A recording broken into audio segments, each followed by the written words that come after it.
up? It's your boy T-Ray on the reaction. Today's Music Monday. I'll say I'm precious time, but at least want to finish this also since I started last week. Had to cut this videos half short because I was pressed time before last week. So we're gonna about to react to the rest of the appearances of the legendary musician Bob James, to his look at folks sampling his hit single Nautilus. So we're gonna react to the first is Bob James react to hearing Slick Rick's children's story. Now I'm not sure if this sample Nautilus, but it probably got something to do with Bob James as well too. Following that, we'll check out how Bob James talks about giving birth to Nas' career on Main Source Live at Barbecue, and then finally Bob James react to Irby and Rakim uses Nautilus on All the Leaders. So without further ado, let's check it out.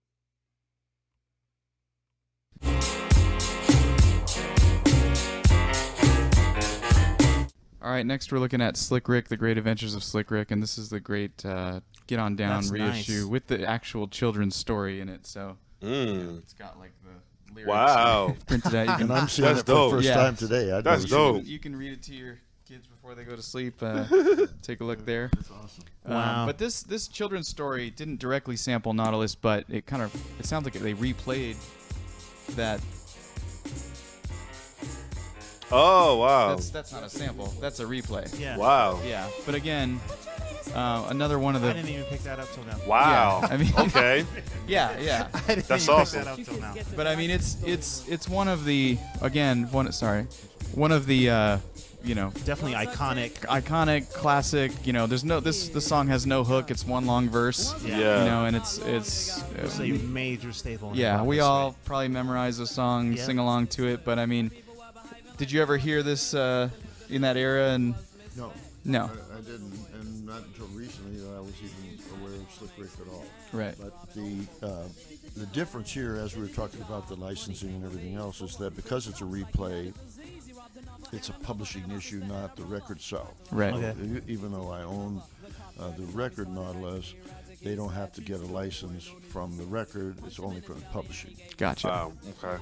Yeah, and then of course, I don't know if you're familiar with Montel Jordan. This is how we do it. Mm-hmm. But then that sampled this record, so it's several chains and right. So all right, Slick Rick, children's story. Anything else you want to add? I thought about this a number of times, not specifically with Slick Rick, but maybe with Run DMC or with some of the others. Me sampling them back. Yeah. Like I kinda, Why not? Kind of like a repeat. They're not gonna come after you. Yeah. That's nice. Maybe they wouldn't. That'd be maybe so if they he do would. some shit like that. We're both, and maybe we're getting deeper and deeper and Yeah. deeper entangled into this crazy world. Yeah. And after I thought about it, unless I could come up with a really great creative reason to do it, maybe I just want to do my own thing. Sure. Where I'm in my comfort zone. Yeah. I thought about with the CeeLo Green too. Because Yeah. he was so creative. Yeah. Wow. And so I started listening to his music. Yeah. Okay. Yeah. There was so much That's probably a profanity. fancy though. I couldn't find a track that didn't have the F word in it. So that's not really my audience. Yeah. I could maybe sample something that was away from the profanity Right. and just take a little chunk from somewhere else in there. But Maybe once again, I decided maybe I'm better off to just stay in my Maybe own do world. like a Quincy Jones Back on the Block type of thing. Or? Wow. Sure, That'd be that dope. kind of thing Yeah. I could grab, and actually, there's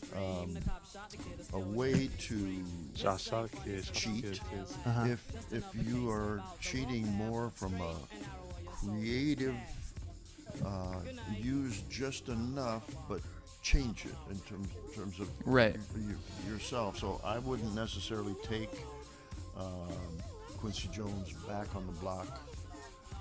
The formula, But I might listen to that groove, and I might listen to the idea of it, change it up just enough to make it my own. And I think early on, like we were talking about earlier, that's what the hip hop people were doing. Yes.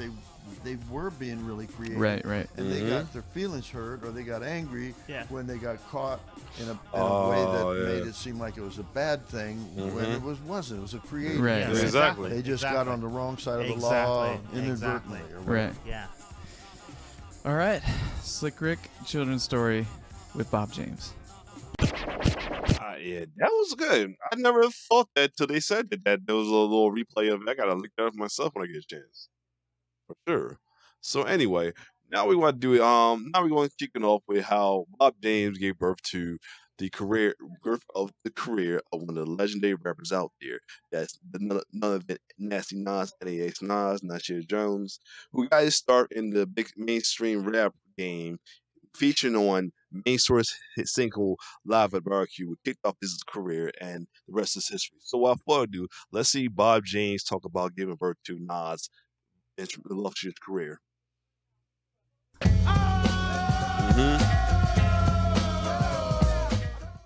All right, so now we're moving on to main source Live at the Barbecue, and that LP, this is an important one because this is that LP look dope. I like that. I like how these newer re-release LPs, vinyls, they give them like certain like it's not all the like typical black and everything. They get their own little custom color design and everything. It's pretty dope how you're doing this now. This is the first time that Nas appeared on a record. Yeah. And he actually said later in his career, I could have made a double LP just by sampling different parts of Nautilus. Wow. Okay. Which is hilarious.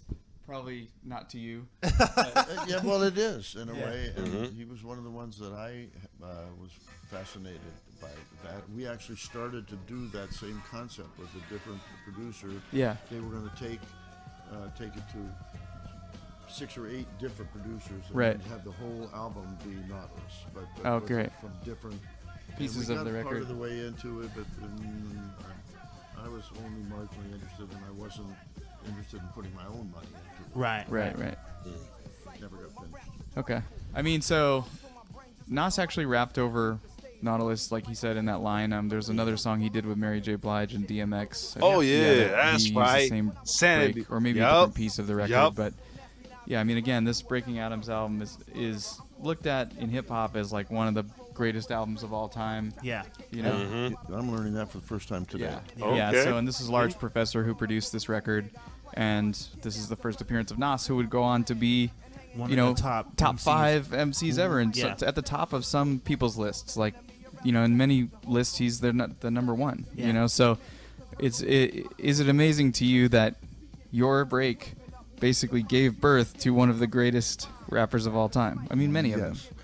Was he kind of competitive back and forth with Jay-Z? Yes. I remember some there was some stuff beef going on, ego and whatever. And I remember, just from my standpoint, is there some way that I could take advantage of this? That both of them kind of need me, or at least I felt that they did. Yeah.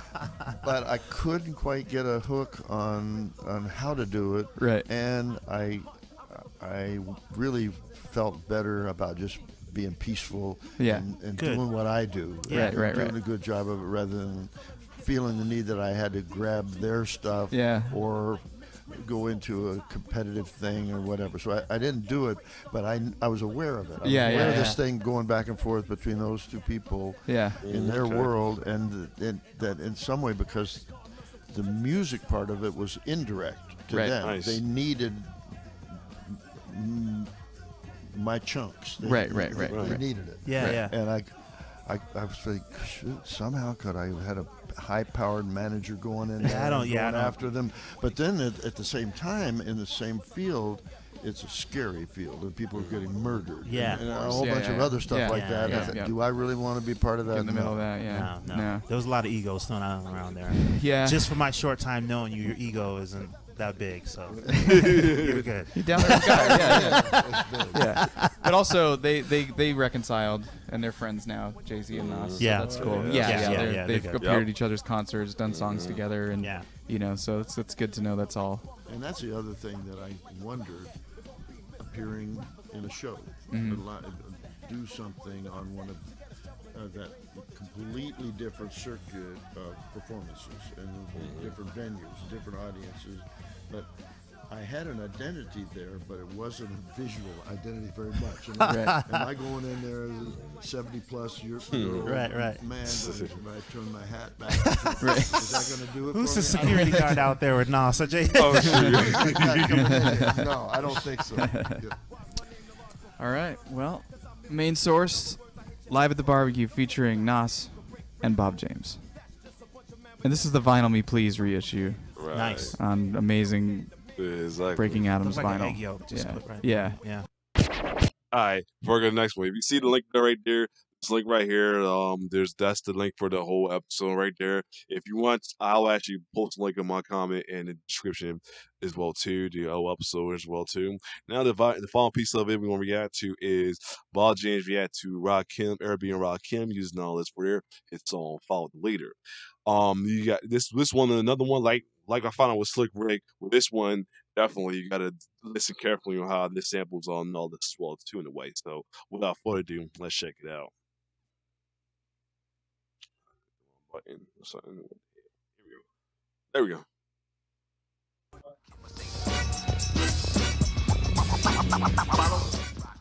All right, next we're looking at Eric B. and Rakim, Follow the Leader. Yeah. This one, another mining of the Nautilus. And this record, of the ocean. yeah, I mean, The submarine.